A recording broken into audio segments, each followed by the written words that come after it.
So Charlie Kirk had some words to say before he passed away. And Charlie Kirk is a guy who I have a lot of respect for. I find it absolutely ridiculous that when George Floyd died, if you said anything, internet would freak out and you would lose your job. You'd lose your job because a black guy died of a fentanyl overdose and they blamed it on a police injury. Then you see the autopsy and that injury never happened. Then you have Charlie Kirk, a guy who was quite literally assassinated, shot in the neck in front of his wife and his kids, merely for speaking his mind. And they make it a TikTok audio that was trending #1 worldwide. That's how insane these people are. That's how nuts the world has gotten.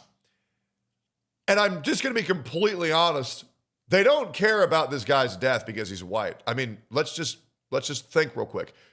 When was the last time a white person died and anybody gave a shit?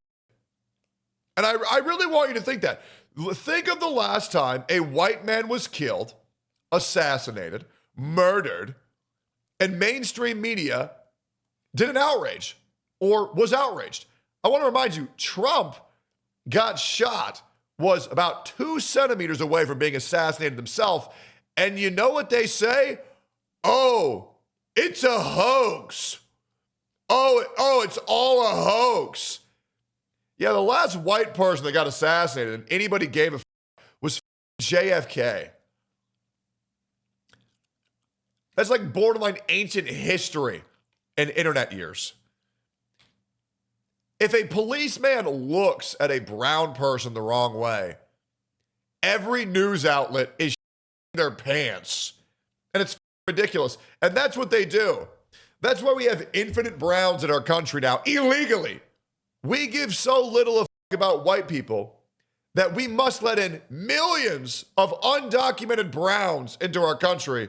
Otherwise, we're horrible people. All because we're afraid of being called the racist word. Oh my God. It's outrageous. They are happy with Charlie Kirk's death because they pretend he was a racist. That's the worst thing. Charlie Kirk's not even racist. He just spoke out against DEI. And just like that other black dude who freaked the out over the Spanish guy because he thought he said the N-word, when in reality, all he did was say amiga, he thought he said the N-word. We've got to the point where we hallucinate racism. We hallucinate racists so much so that we're willing to celebrate the death of a man who actually spoke the complete opposite. Charlie Kirk was actually a great man. He loved all people, as well as I. However, people will call you infinite racism and curse you to death because they hallucinated that you were. Now, I got to send this clip of Daily Scramble. I've watched the majority of all Charlie Kirk videos, especially since he died, because it was a tragic, tragic day. But let's talk about it. Your statement about the fact that 1 in 5,000 women are raped is it's like an approximation. Okay, so can I just say that that's like not even remotely close to true? Really? Hold up. Let's find the actual statistic then. What percent of women have been raped in the United States? Approximately 21% of women in the United States have experienced, completed, or attempted rape in their lifetime, according to the most recent CDC data. Past year rate for completed or attempted rape, about 1.1%. The problem is that there's so many women who lie about getting raped that it's hard to take these claims seriously. It really is. I mean, I'll be completely legitimate. Out of like what? And this isn't even a joke. Out of the past like 80 rape accusations on the internet. I mean, let's just think about Saikuno. Saikuno received 17 reports of rape. All of them were untrue. Rich Campbell received 13 reports of rape. All of them were untrue, which makes it so difficult to take these claims seriously. It is. It makes it so hard to take seriously. Like, there's just no way. Because the definition of rape has completely changed over the past like 20 years. where rape used to be a woman got held down and forced to commit sexual acts they didn't want in generally a violent manner. And now people are considering rape.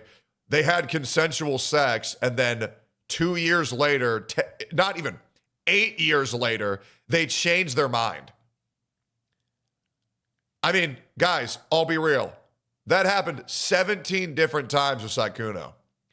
They had consensual sex, but then they found out that he had a girlfriend. So now they're saying their consensual sex was rape because they had sex assuming he was single. Like, that's just not how that works. That is not how that works at all. It's just a ludicrous standard for what rape is. And it makes real rape victims completely discredited. And this is the whole problem, is that now nobody wants to take these things seriously. Yes, that's to take.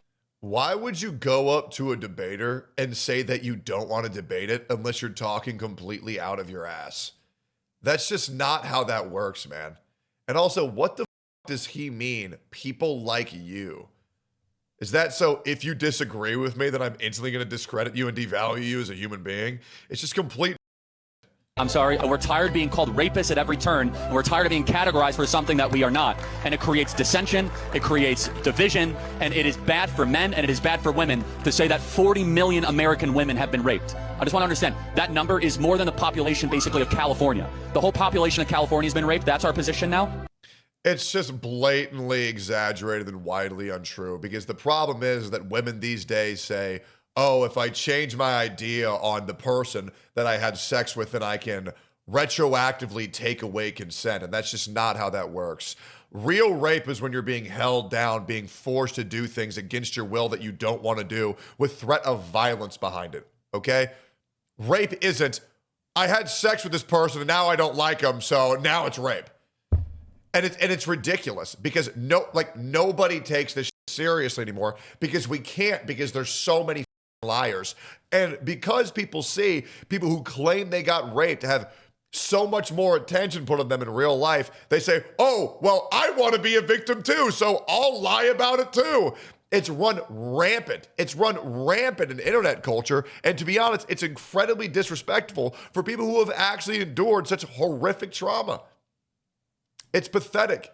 Their feelings change? Exactly. Oh, yeah, dude, I had sex with this guy, but now it turns out he's a conservative. So, turns out he likes Donald Trump. Nah, that was rape. Crazy. Insane. They want to live in the same house and are being so-called raped. Dude, I know. They're like, oh, yeah, so I got raped by my rapist, but I still wanted to live with the guy for 3 years because, rent was kind of high. Or, yeah, I got raped by my rapist, but I still needed to, have a duo queue buddy in League of Legends. So, I just chilled with him. Like, dude, think about Saikuno. Think about everybody who called that guy a predator. They called him a predator. They say that the sex they had was unconsensual. And then you find out they still played Valorant for 3 years after he did it. It's insane, because women so badly want to be victims. They want to be victims so bad that they're willing to bend reality and completely obliterate a man's reputation just so that way they can say, hey guys, I'm a victim too. Does that make me interesting now? No, you're still a dumb whore. Sorry, there's no way that 23% of the population has been violently raped. There's just absolutely no way. Anyways, make sure to like, comment, subscribe.